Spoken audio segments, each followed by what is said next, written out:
Hey guys, so I'm back with my 37-week pregnancy bump date. So today is officially the last day of 37 weeks. It's actually 2 a.m. on a Friday. Yes, I am up. I just go to sleep really late. That's just my schedule because one, I am a night owl and I teach night classes at my makeup academy. And two, I can't sleep because my back hurts. So I figured I might as well film the video now while I still have makeup on. I just filmed my pregnancy essentials video and that went really well, so hopefully that'll be up soon. And this makeup look is actually inspired by an Instagrammer called Tiana Robinson. So if you're interested in this look, it will be posted on my Instagram, on my blog with details and stuff. So 37 weeks. Officially the baby is considered early term, or my doctor says the baby is full term. So if I have the baby at 37 weeks, it's fine and it'll be great. I'm hoping she goes till 40 weeks, so there's still some things I need to do, and I'd rather have her like fully developed, you know what I mean? So, and I want my parents to be here because they're planning on coming in the week of my due date. So 37 weeks, the baby's full term.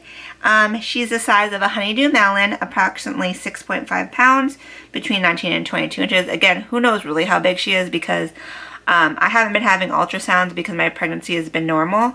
So I don't really, they don't really know how big it is. So I guess we'll see when she comes out. I'm hoping, and I can't control this, I'm hoping she's not huge because I'm like, ugh, that's a lot of stuff going on down there. So this week, a couple of things that happened. I visited my friend in the hospital. I think I might have mentioned that. My friend Stan and Cynthia, they just had a baby boy. And we visited them on Saturday, the day I turned 37 weeks. And they gave birth in a different hospital than I'm going to give birth at. But it was really interesting seeing the baby, hearing her experience. She told me how going in, she was like, I'm not getting an epidural. She got an epidural. So it was like just very eye-opening. Got to meet her cute little baby. It's so cool how I have a friend who's having a baby so close to me.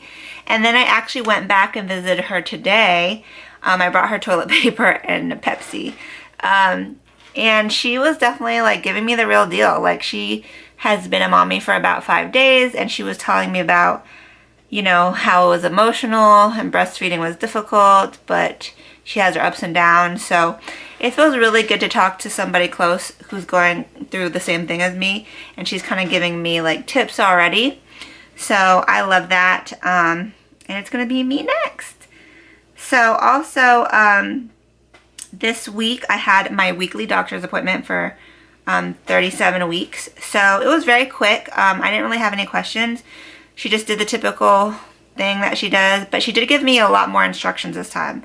Pretty much like call the office if your water breaks, if your contractions are under a certain amount. Like she gave me instructions, like, because at this point if I go into labor, like it's real. And she told my husband to install the car seat because he's been majorly slacking on that. And I've told her last week, can you tell him to install the car seat? So I'm hoping he does it this weekend at 38 weeks and we'll be okay.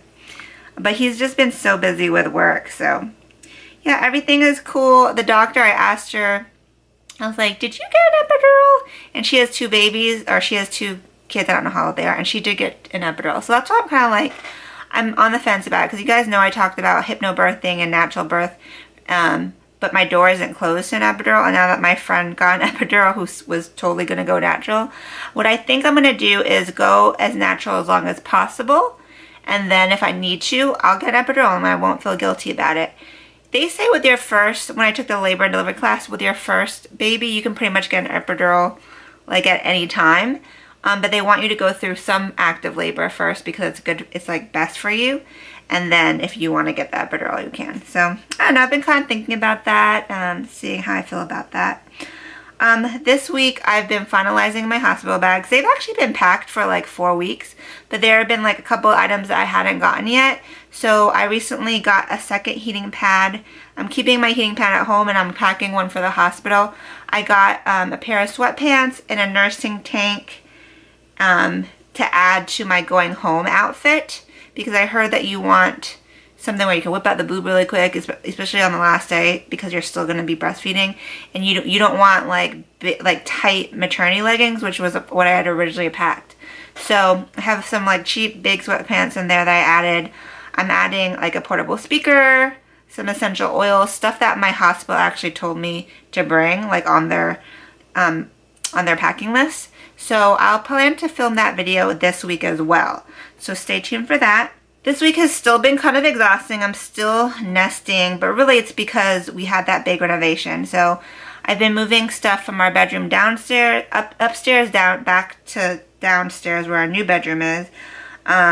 Just like decorating the new bedroom, like going to Home Goods a lot, moving and folding clothes, getting rid of clothes, because you know, whenever you like go through your stuff, like you realize like you have so many clothes you never wore, and it's difficult because I have a whole bunch of clothes that I just can't wear because I'm obviously not, I can't fit them right now.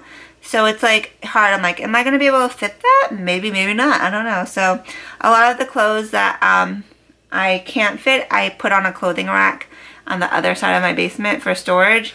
And then I have like my regular things I can fit that take up this much space in the closet. So I'm anticipating hopefully fitting more of those other clothes after my bump goes down. So that's been exhausting. I've been ordering a lot of things on Amazon and going to like Walmart and stuff like that, ordering last minute stuff. Some of the last minute stuff I've ordered were, I got some more postpartum stuff. I ordered a can of Dermoplast. I ordered the Baby Comfy aspirator, which is kind of like a nose Frida aspirator, but I heard that it's actually better because you don't have to buy the filters for the nose Frida specifically. I bought that. I bought some spray, Dreft stain spray, because I actually plan on cleaning one of the bassinets that's included in the pack and play, and you can't take off the cover to wash it, which is so stupid because everything else is washable but the bassinet cover. So that's where the baby will sleep, in our bedroom, in the first couple months. So I want to be able to sanitize it. So what I did is I bought the Baby Dreft spray, and then I bought a handheld steamer, which will disinfect it. So I'm going to do that in the next week or two.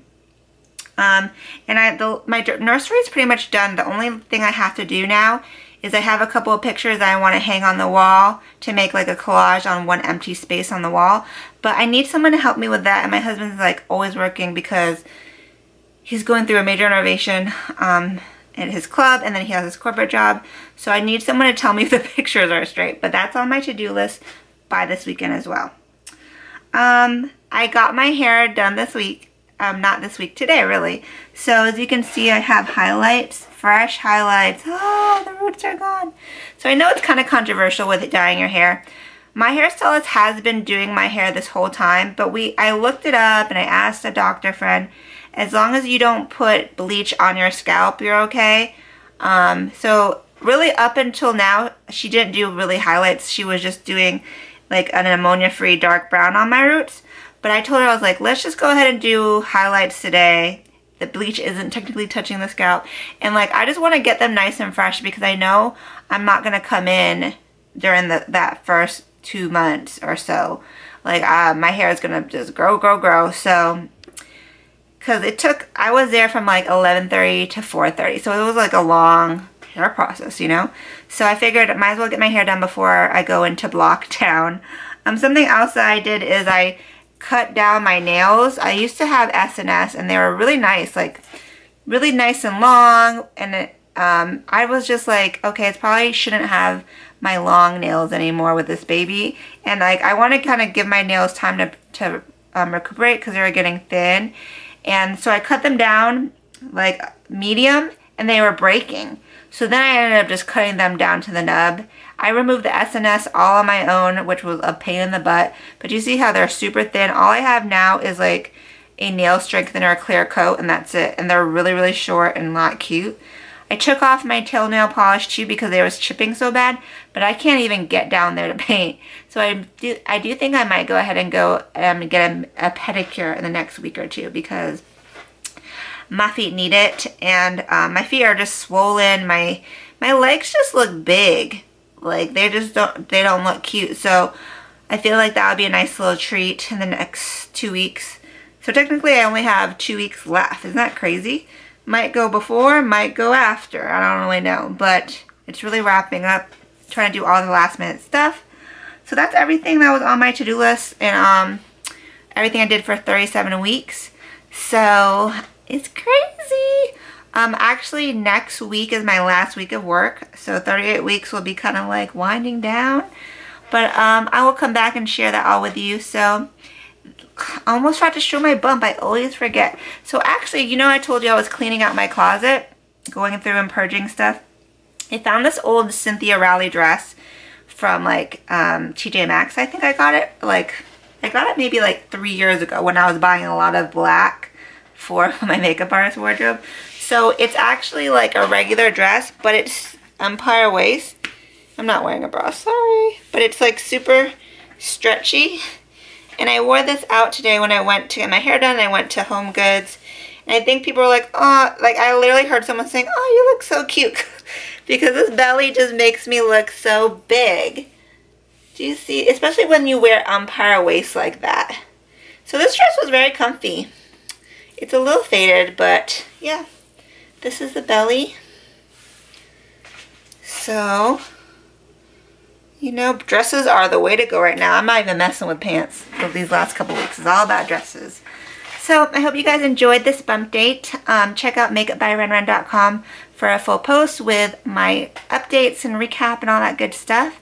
I will also link my Amazon registry below if you're interested in buying baby girl a gift. No pressure, but if you do, I'll make sure to give you a shout out and a thank you card. So people who have been sending me the gifts, I send thank you cards because it's a nice thing to do.